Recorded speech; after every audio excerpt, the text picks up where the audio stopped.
Thank you so much for joining us today on Connect and Collaborate, where we come together each day to introduce you to our network of business and community leaders and to discuss important issues that impact business in Colorado and the region.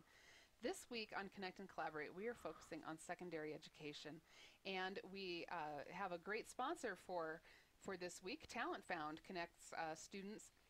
TalentFOUND is sponsoring this week of shows.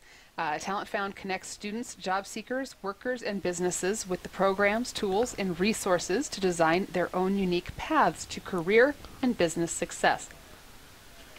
TalentFOUND is championed by the Colorado Workforce Development Council and powered by TalentFOUND charter affiliates. TalentFOUND, discover ability, develop talent, and find success. You can learn more at talentfound.org. And to kick things off, we're talking today with Lee Wheeler-Berliner. Lee is the Assistant Director of Colorado Workforce Development Council. Lee, thanks so much for being here. You bet. Good afternoon, Tammy. Thanks for having us today. Oh, absolutely. Tell us a little bit about your role with Colorado Workforce Development Council, and then you can introduce us to our wonderful guests. Absolutely. So as an assistant director for the Colorado Workforce Development Council, my role focuses in on our work with public partners and focusing in on how we support local governments, other state agencies, and connect them into the broader work of the Talent Development Network. I also have a role in overseeing our work around career pathway systems and programs development, which is a critical piece of what we'll talk about today. Wonderful. Tell us, go ahead, introduce our guests. Sure. So today I am thrilled to be joined by Andy Tucker and Robin Russell, who are both with the Colorado Department of Education. And they are a part of the Innovation and Pathways Division. And so for a little background on that, the Innovation and Pathways Division at CDE focuses on expanded learning opportunities for each student by looking beyond the typical school building, day, and calendar. It is a priority of the division that we strategically increase the supply of quality online and blended learning options, support new choice schools and programs, and replicate those with proven track records of success. The division also identifies policy or system changes needed within CDE and across the state in order to meet the needs of 21st century learners. So again, Andy Tucker and Robin Russell with the department. Andy, welcome. Thank you. My name is Andy Tucker, and I'm the Director of Postsecondary Readiness in the Office of Postsecondary Readiness at the Colorado Department of Education. Before I took on this role, I worked at the district level. I was a district level administrator. I've taught at the high school level and at the middle level, have been a building level administrator, so I have worked across the education spectrum for my entire career. In my current role, what we do in the Office of Postsecondary Readiness is we really work to help students figure out what it is that they're going to do with the rest of their lives. And we help to support programming across the state, both in schools and in districts, to help schools and districts do a better job of developing pathways and different options for students to determine how they're going to determine what they're going to do once they leave high school. Okay, fantastic. And also with us is Robin Russell. Robin, tell us a little bit about you. Hi everybody, Robin Russell. I am the Director of Graduation Guidelines and a program called Individual Career and Academic Plans. And we'll talk a little bit about that later. I've been in education my whole life, starting as a French teacher. I've raised money for schools. I've worked for a scholarship foundation and spent the last couple decades working with students, helping them figure out what the next step is after high school. Okay. So that's what I bring to the table here. Great, fantastic. Thank you so much. Lee, from the Colorado Workforce Development Council's perspective, how does education, and specifically secondary education, fit into that talent development network? Education is an absolutely critical partner within the Talent Development Network because it is truly developing the talent of tomorrow. And when we think about the needs of the economy 5 years, 10 years, 15 years out, that's where our education system comes into play to ensure that they are preparing young people for what happens with life after high school. What we've learned most recently with secondary education specifically is that it's a great place to really dig into work-based learning opportunities and career exploration where seeds can be planted and explored for what a young person wants to do when they finish high school. We've seen the rise in youth apprenticeships in the last year, and that's starting to develop an understanding of how that can really support the economy and get kids connected. And so it's an absolutely critical partner. You've heard us talk on this show before about our sector partnerships work and other public-private partnerships, and we always invite K-12 districts to the table. We want high schools to be a part of those conversations so they're hearing directly from industry about the different needs and ways they can partner together. Wonderful. Andy, you hold the title of Director for Postsecondary Readiness. How does the state define readiness? So what we call it post-secondary and workforce readiness. And the description, the official description of post-secondary and workforce readiness is Colorado high school graduates demonstrate the knowledge and skills or competencies needed to succeed in post-secondary settings and to advance in career pathways as lifelong learners and contributing citizens. And how do you measure it? So it's about measuring how students, whether their readiness to go out into the to the workforce or into college or careers, and particularly if they're going into colleges without need for remediation. So they don't need remedial coursework. They can go in. They can be successful from the moment they begin. When they walk into either that job or into that classroom, they're ready to go and they're ready to be successful. Perfect. And I've heard informally your division referred to as the division of what's next. Yeah. What is next in life after high school? Exactly. And that makes so much sense to me. When you think about how your division is set up, what are you all doing to support local school districts to help ensure that students are ready for what's next? Sure, we have lots. That's what our staff does. I mean, they are out there to provide guidance and describe promising practices to school districts and school districts out there. We work with all 178 school districts in the state of Colorado and really support them in all of their work in this area. We support initiatives from all of which that promote post-secondary and workforce readiness that we call PWR or POWER. So if I go there with that acronym, that's what you know what it means, including individual career and academic planning, concurrent enrollment, which is taking courses in college courses while you're still in high school, many different forms of work-based learning, understanding and implementing the new graduation guidelines, which Robin will talk about, our early colleges, PTEX, which I'll talk about more in a bit, and many other programs designed to support workforce development. We partner with Lee and his team at the Colorado Workforce Development Council and other state departments to promote work-based learning initiatives. As a matter of fact, we share a staff member with the Colorado Workforce Development Council whose sole focus it is to develop to do workforce development in the K-12 space.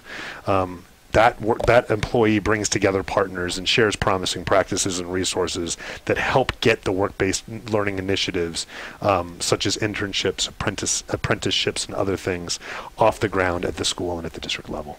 So you're going into the schools and helping these students get hands-on learning. Well, I wouldn't say that we specifically are working directly with students, but we're working with schools and districts to help implement the types of programming. So yes, and making sure that people understand how to do it, what promising practices are out there, how to work with business and industries directly. That's what I was going to ask. I was going to ask if businesses are involved in that as well. Absolutely, they are, and it's very important that businesses be involved with us from the ground level, because they help. Business and industry helps determine what skills are needed and what might be lacking. So without having that knowledge, we as a state level agency can't go out and help the districts to understand what it is that they need to be developing in their students, right?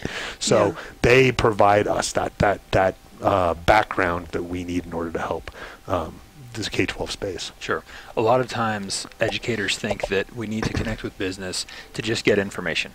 And one of our sector partnership leaders, Paul Harder, recently said that it's great when we get invited to come to a meeting to talk about the skills that are necessary, and people are very polite and thank us, and that's it. And what's needed most is for us to stay in the room and be invited to stay in the room so business can work on what that curriculum looks like and what does it mean to be engaged in that, and how can work sites be training centers in some ways to get students out of the classroom and into a company's facility to really take that next step. So there's lots of opportunities for businesses to connect. I'm curious then, with Robin as a graduation guidelines coordinator, how does that factor in to what you do or what you're working on? So graduation guidelines is a set of measures. There are 11 of them, and they're listed on something called a menu of options. Graduation guidelines is a statewide initiative that brings all the districts together under an umbrella to help students figure out which is the best way they can show their skills, demonstrate their readiness for the next step. So, for example, there are on this menu some very traditional measures that we have all across the country, including the ACT assessment and SAT. There's a test for the military called ASVAB. And then there are courses that students take, for example, the advanced placement curriculum or International Baccalaureate program, where students are following specific levels of courses. But the assessment is coming from the outside. The folks who were involved in developing graduation guidelines almost 10 years ago now were business and industry, and colleges, and also folks from the military saying, what does it mean to have a high school diploma from Colorado? There are 178 districts, 178 different diplomas. And so the idea was, what is it that a business executive or a recruiter or a college admission officer or someone from the military looking at a student, how would that person know that the student is ready? How can these measures help show that a student is truly post-secondary and workforce ready? And is that just meeting the criteria, or is there more to it? There's a lot more to it, and I think that the idea was that there are multiple pathways by which a student can demonstrate that he's ready. So yes, there are the traditional measures that we talked about. There is also a capstone project. There is also the opportunity for students to get credentials while still in high school. For example, industry credentials. We have some schools, and Andy will talk about PTech schools in a minute, where students are graduating with their high school diploma and an associate's degree. So the idea is, what kind of experience, I guess it's a door opening model, what kind of experience can students have while they're in high school so they can begin to see what the world has to offer, what are the real world possibilities, and then practice them, whether they're practicing going to college or practicing working or practicing in any venue that's out there. Wonderful. Okay, great. Andy, you mentioned the PTech program, and tell us a little bit more about what that is and how that looks. Sure. PTech stands for Pathways in Technology Early College High Schools. It is an international model, and essentially what a PTech school is it's a traditional. It is a high school that has built into it. Well, it can actually be multiple levels, but it's high school level that students can do 6 years instead of just 4.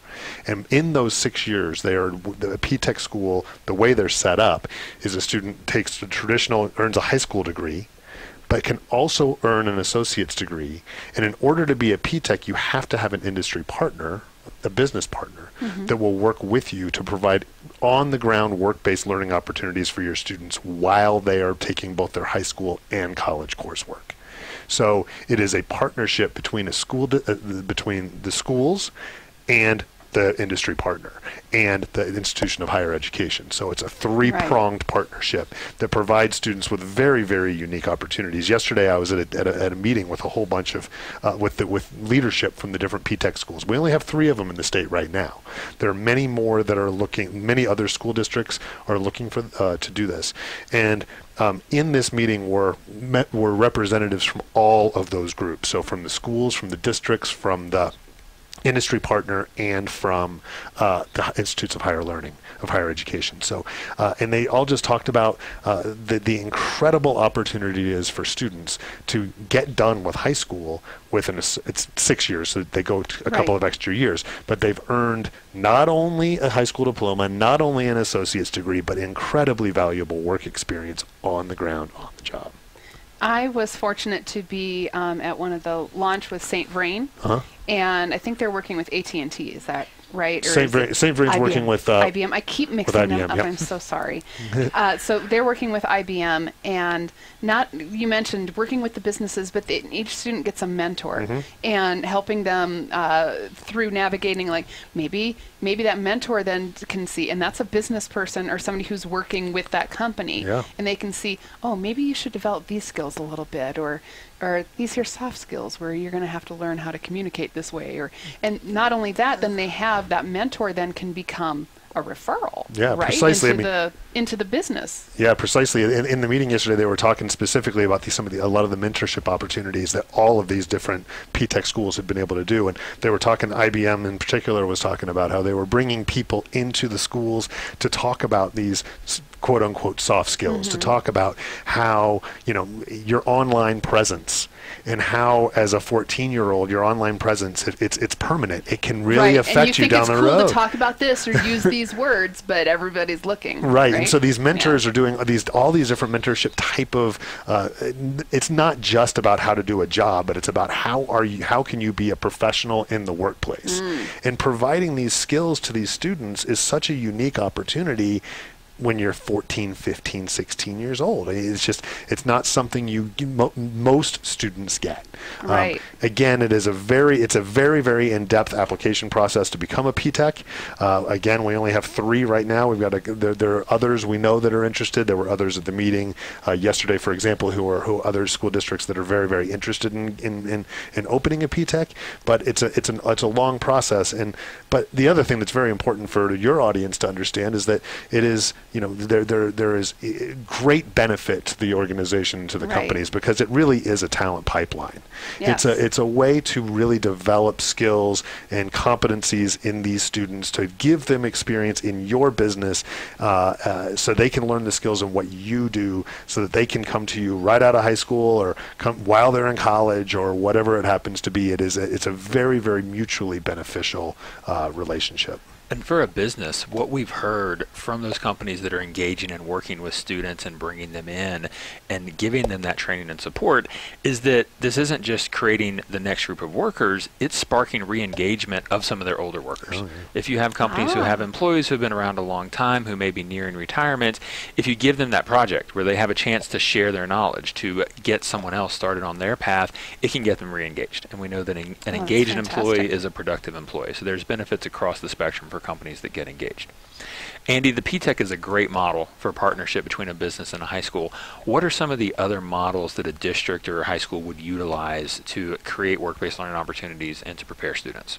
Well, amongst what a lot of school districts are doing is developing other types of pathways, and curricular pathways, if you will, that will help students really explore.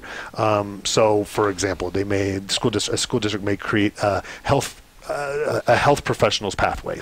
And it helps students understand, okay, if I want to go into the healthcare industry, I need to take this series of courses, and it will give me not only the educational background I need, but some practical experience to go along with it. Career and technical education is a very common way to get students engaged in actual real-life work experience, where they're taking courses that are taught by professionals from the field or people that have had experience in the field themselves. And within those courses, they can earn industry credentials many times. They also they can also earn stackable credentials, so things like they can also do concurrent enrollment programming embedded within the coursework they're doing. So what do I mean by that? Within the high school course, there is college credit and college course embedded within it, so they're earning multiple stackable credentials at once. They're earning combined credit, dual credit. Mm-hmm. Okay. Great.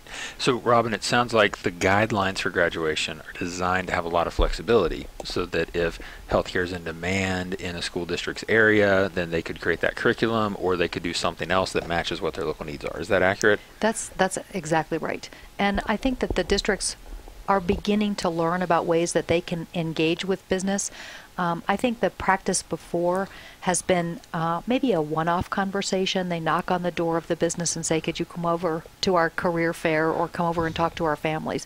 But I think both sides, both businesses and the schools are realizing that the combination of resources that each is going to offer, the value of the high school education, the value of the business leadership inside the education model is one where both can benefit. So it's an economic story all over.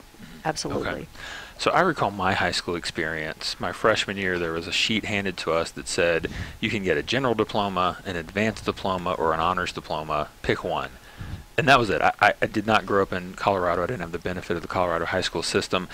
But there's obviously different value to the pathway somebody takes. So how is that value communicated to a student and to their parents, and what guidance do they have to make choices about what they want to do at the high school level? It's a great question, Lee. within Colorado statute and all over the guidance that we do is our individual career and academic plans. And so it's something that we have really the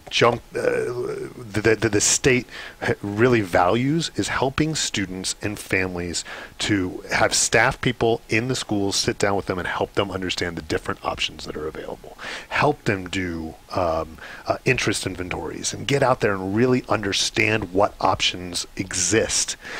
Really provide that career conversation for students and families that are so important. That's so important. It's to help guide parents and help guide students to have those conversations with each other so that they can determine what a solid academic plan for them is going to be, and with that academic plan, what that academic plan can lead to as far as a college and as far as a career. And college is often the route that people take in order to get to a career. Okay. We do other things too. We were focusing very much on meaningful career conversations and really engaging everyone. So not just parents, not just school counselors, but the entire community in having career conversations with students. Helping them to think, helping them to dream, helping them to understand what it is that they want from their life and what it's going to take to get there. So it's the science teacher having those conversations with students. It's the PE teacher, it's the coach, it's the business leader, it's everybody in the student's life to have those conversations. And then, of course, I would add that as the students are experiencing the real life careers and colleges, it's also the college professor who taught the class. It's also the business leader who was a mentor, or maybe just as an internship or a phone call. If we were all better at talking to students about the next step, it would be, and obviously we can't all even imagine what those careers are going to be in the future. We have no idea. Right, we're at a point right now where we're preparing students for careers that haven't been invented yet, right? So that's for sure. Right. So I think a lot of people think, talking to a 16-year-old, I have to have a strong relationship with them, I have to have trust. Do I just say, what's your 30-year plan? How do you start those conversations? Where does somebody get some help? Well, here I've got some. For example, here's a fun one. How do you think your favorite teacher would describe you? What about your least favorite teacher? Do you think, and a question that a student could ask a teacher, do you think high school changed you as a person?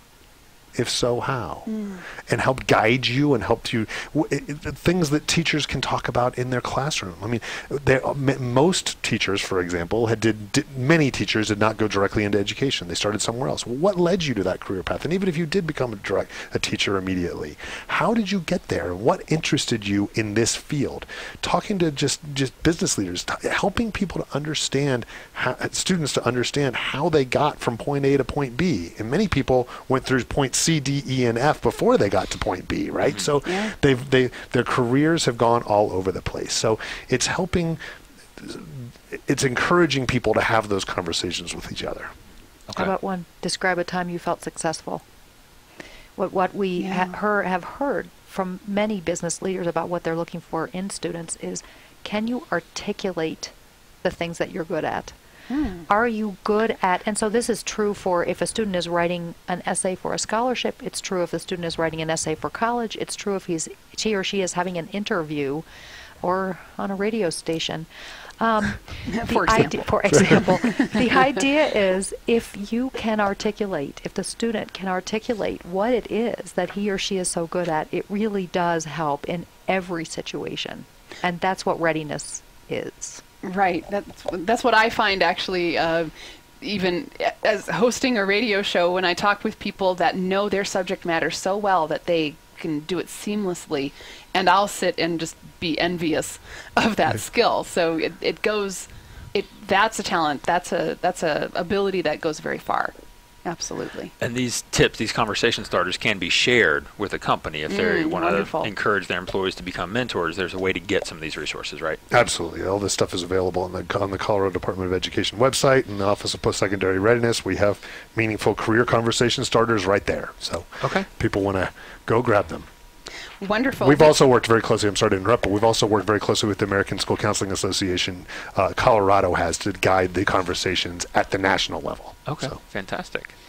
Great. Thank you so much. We're going to talk more with Lee Wheeler-Berliner. He is the Assistant Director of the Colorado Workforce Development Council. We also have Andy Tucker, Director of Postsecondary Readiness for the Colorado Department of Education, and Robin Russel with graduation. She's Graduation's Guidelines Coordinator with the Colorado Department of Education. We'll be back with more. This Education Week is sponsored by TalentFOUND, and you'll hear more about it as we come back from this break. Thanks so much for staying with us today here on Connect and Collaborate. This week we are focusing on secondary education, and this week of Education Shows is sponsored by TalentFOUND.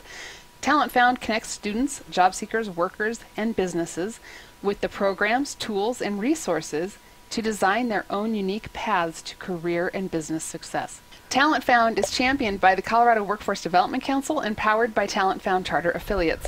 TalentFOUND discover ability, develop talent, and find success, and you can learn more at talentfound.org. And today we're talking with Lee Wheeler-Berliner. He is the Assistant Director of Colorado Workforce Development Council. Lee, this has been a really fun conversation coming back from that first segment, and we have more to talk about with Robin Russel and Andy Tucker. Yes, thank you so much. So one of the things you heard in the first segment is that a tool that helps prepare high school students for what is next after life after high school is the concept of work-based learning. And so we want to dig into that a little bit more and make sure businesses understand how they can connect with work-based learning, what that looks like.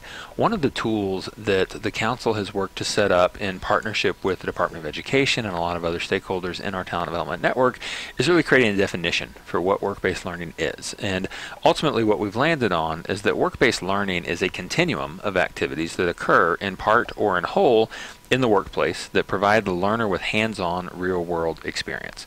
And we published a continuum that you can find at colorado.gov/CWDC that outlines what the different types and phases are of work-based learning. There's a concept that the first phase is learning about work. What are these experiences that help somebody understand what work is all about? And that might include career counseling, career presentations, mentoring, or informational interviews.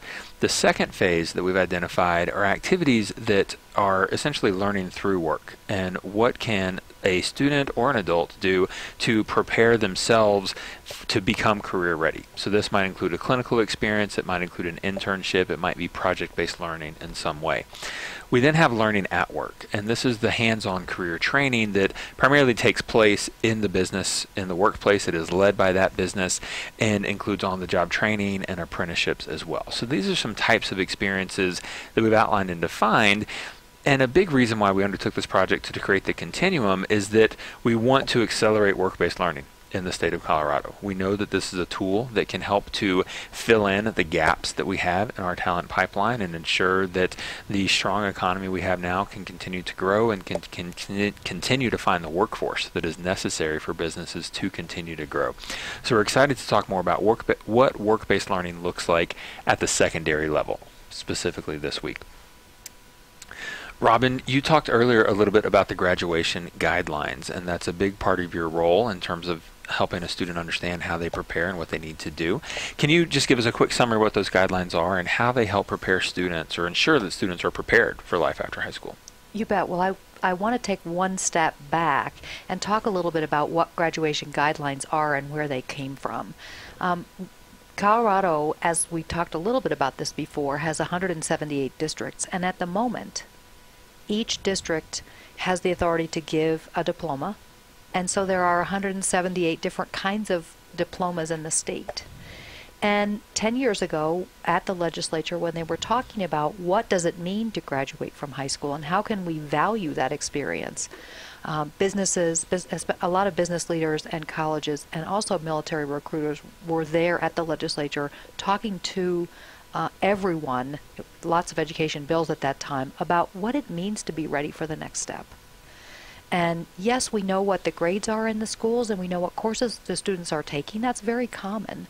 But what does that really mean? And so instead of following some of the models that exist in the rest of the country, which is a big assessment test that a student takes in his junior or senior year, one test, it was very clear that the legislators wanted multiple options for students to demonstrate readiness, from traditional models that colleges have recognized for years and years to the kinds of experiences and abilities that folks in the career and also military. So it is a menu, literally a list of options that students have to choose from, districts have to choose from, and then students choose from those options to demonstrate their readiness. Okay. What was the role of business in helping develop those guidelines, and was there a business voice in forming what those look like? There was, and the first menu that came about in 2013 was a small group of folks from all over the state and businesses, but very small. And I don't know if your readers know, but what happens at the Colorado Department of Education is there's legislation, and then the Colorado Department of Education helps create the guidance and the rules, and then the board, the State Board of Education, approves the rules. So the State Board approved the first version of this and said there weren't enough people at the table. So we created 7 work groups, and hundreds of people weighed in about what this could possibly look like. And times are changing. So this was 2015 that the work groups finished their work. The State Board approved what is currently the current menu of options. And even since 2015, there have been many more conversations about work-based learning, about careers, about the talent pipeline, and about the economic story. So they are still involved. And Andy, at the very beginning, read a description of post-secondary and workforce readiness, and that was, again, hundreds of businesses at the table with educators, helping figure out what that looked like. Okay. So would you say that work-based learning within secondary schools is available throughout the state? Does everybody do it right now? In a way, yes. There's you talked about learning. You talked about the continuum, and you described some things learning about work. I think that many schools, and starting in elementary and middle schools, there are career fairs. I mean, think about a kindergarten class when it's parent day and you get to hear about what all the parents are doing. So that is learning about careers. But I don't think it's been terribly strategic, no. And I think that the businesses and districts that have been involved together before is more rare, although it's growing. And it's a topic that's very, that I think districts and school leaders are very interested in learning more about. And I will add that the whole learning about work piece, ICAP, the individual career and academic planning, really helps drive some of that in schools to make sure that students understand that there are options and to help them explore options beyond what they might already know. And, we all know the 6th grader who wants to be a professional soccer player or, who just doesn't understand what sorts of options exist. I mean, how many of us every single day as adults still meet people that do jobs that we never even knew existed? Happens every single day. So career development happens for all of us, and career knowledge happens to all of us all the time. But for our students and for our young people, it needs to happen at a more accelerated pace. Our legislature recognizes that. The guidance that in the rules that our State Board of Education have approved recognize that as well. So we're working hard to make sure that we at least provide the learning about work, but the other 2 parts of the continuum are growing at hopefully exponential rates at this point. Okay. And I know that one of the tools to accelerate and grow those other 2 phases of the continuum with high schools is the Work-Based Learning Incubator. So tell us about that. What is the Work-Based Learning Incubator? Well, because the interest in career learning and work-based learning has increased a lot in the state, the idea was for the Colorado Department of Education to work with many state partners to try and figure out what are the things that businesses want to learn about and how can we help them. So, for example, I think the goal is really some concrete steps that, these are mostly educators that are listening in on this incubator. But what is it that they can do to figure out what's the first step that I'm going to take?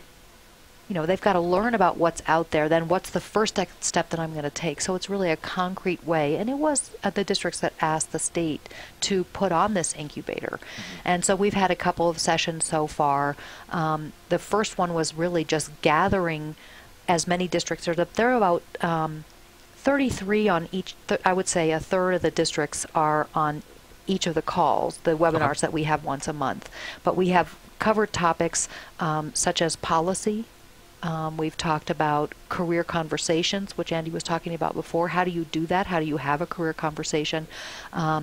And we also had one face-to-face moment when all of them were gathered for the Sector Summit, which was in October, there were hundreds of people there talking about what does work-based learning mean, how do businesses and educators connect, and how do we provide opportunities for students to learn all about the process. So we've got school districts that are going through a shared learning experience on a regular basis to enhance their knowledge level as to what work-based learning is, what it looks, and how they can go about setting up programs in their community. What would you say are the changes that you expect districts to make after going through this incubator? Well, I have to say that the folks, there's a huge range of folks who are interested in this, some who've never thought about it before and some who are very interested in getting connected. So to give you an example, one district has gone from 0 connections to communities to over 80 partnerships that they have developed. They've brought in other school districts. They have created a freshman academy where students begin to explore all sorts of different careers, and they are building pathways 1 year at a time. Interestingly, the graduation guidelines go into effect for the class of 2021. Okay. So they are in 9th grade now. So there's a lot of interest in how can we enhance what we're doing to bring this into focus in our district. Okay. I think another major change, I think one of the big changes we hope to see many more learning through work and learning at work opportunities for our students. I mean, more apprenticeships and people being able to give. One of the beauties of the graduation guidelines is it does give some flexibility to school districts to do things a little bit differently, to not think about school as just seat time and the amount of time that a student sits in a chair, but instead provides them the opportunity to allow students to get out there and earn their skills and earn their knowledge in other ways. So hopefully we'll see additional apprenticeship programs going on, many more internships happening, because there's a lot of that going on in small pockets, but we want to see it be a much broader, more common experience for students in K-12. Okay. And you mentioned apprenticeships. I think a lot of times when an individual hears the word apprenticeship, they're picturing something connected to a union and in the construction trades or the trades primarily. Is that the reality we're looking at now in Colorado, or has that shifted? Oh, I think it's definitely shifted because a career is anything that is possible. An industry certification, for example, that we might have thought was just a plumbing certification or automotive, the same we might think of apprenticeships. Instead, there are industry certifications in Apple and Microsoft and AutoCAD for architects. There are many, many ways that students can build knowledge as they go through high school. And so the same is true for apprenticeships. So there are programs in the state where students can go apprentice with engineers, apprentice with, yes, also at cosmetology, you can go to a hair salon, but it's much what the students' strengths are as well as interests. Okay, great. So these models, the participants in the incubator are coming from all across the state. Rural areas, urban areas, and there's applicability in all those settings. Is that accurate? That's absolutely right. And since it's a webinar, it's recorded and folks can go back and listen. We also have resources listed each time at the end of each of the webinars. And then all of us in the department are then preparing and learning ourselves about this so that we can go out and provide guidance. And actually, we're connectors more than anything else. I don't know, none of us knows as much as all of us would be able to contribute to the conversation. Right. So there are many, many things that we bring to the table when we go to the districts with the resources. Which is absolutely also true with the partnerships that we have with the CWDC. I mean, we and with the Department of Labor and other state agencies along these lines is drawing on the collective knowledge of all of these partners is so key to doing this work. So one of the partnerships that the Colorado Workforce Development Council has is with LinkedIn. And LinkedIn has an amazing ability to tap into data and create some really meaningful information out of the data that they can access. And one of the maps I saw recently talked about the states that Colorado competes with. Where are people coming from when they come to Colorado? When they leave Colorado, where are they going to? And companies are always looking at this information. If there's a company thinking about locating in Colorado, they're assessing a variety of factors, and sometimes education is included in that. What is the talent pipeline that they're going to see here? How do you all see the work around work-based learning and the post-secondary readiness emphasis in Colorado's education system? How is that setting our system apart from some other states and potentially other states that we may be competing with for talent or for companies? I would say that we're leaders in this field. We're leaders in the nation. We have been, our office of post-sec, not to brag, but our office of post-secondary readiness has been recognized at the White House for the work that they've done. Absolutely, we are leading the country in this work, not the only leaders, but we are regularly at the table to have these conversations, thanks in large part to the incredible partnerships that we've been able to build with other agencies, with the businesses, with the collaboration that we have fostered through development of graduation guidelines, through all of the different types of, and through the forward thinking of our legislators and of our community. And I would add about students. So looking at the talent pipeline, the more that the students know up front what their first step after high school is going to be, the stronger the talent pool, the less students will pay in college debt, and the stronger our economy.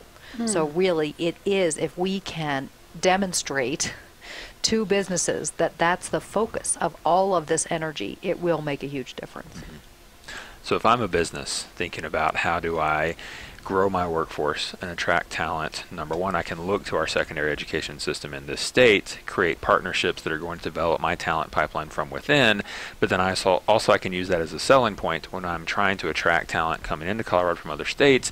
If someone is moving here, not only do they get the mountains and the sunshine, they're going to get an amazing educational experience for their own kids. And I think that's a big selling point for a lot of people looking to grow their own workforce here. Right, right. Earlier, Robin, we talked about information. How does a student make decisions and how do they do this? And many people still assume that there's a high school guidance counselor out there. How are counselors equipped to share this information and talk about this? Well, as a matter of fact, we're this week going to have the third of something called a PWR symposium, which is a chance for counselors but other team members from schools to gather. So CTE, special educators, administrators, to talk about the ways that we can first learn what are the initiatives that are going on all over the state, how they fit into what's going on in the schools, and how the schools can take the conversation from starting in the counselor's office and spreading all through the school and the community. And I would say community is important. The schools that have begun to look at this are not looking at this as schools and businesses. They're looking at economic development processes. And so, for example, in the northeast part of the state, there are 37 districts. That's from I-70 and I-25 to Wyoming and Kansas. 37 districts are involved in an economic development conversation about how can they help their students learn the most, how they help them connect to businesses. If they go, how do we get them to come back?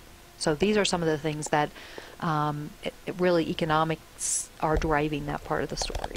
Okay, great.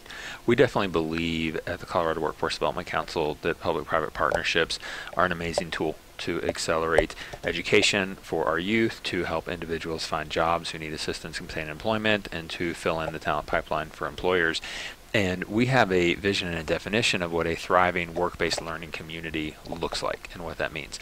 I love that you brought up economic development, because when we think about what can a community do, whether that's a small town or a county, it really takes the education system, the school district, working with businesses, working with the Chamber of Commerce, working with an economic developer and their local workforce centers or human services offices to really be at the table to say, how are we setting this up? How are we putting in the practices and the habits that support work-based learning in our community, that promotes these meaningful conversations, and really preparing everybody for the jobs that exist right here within our hometown, so that places like northeastern Colorado aren't just losing young people to the Front Range, that people are able to see the attractions of what it means to have a thriving life right there in that community.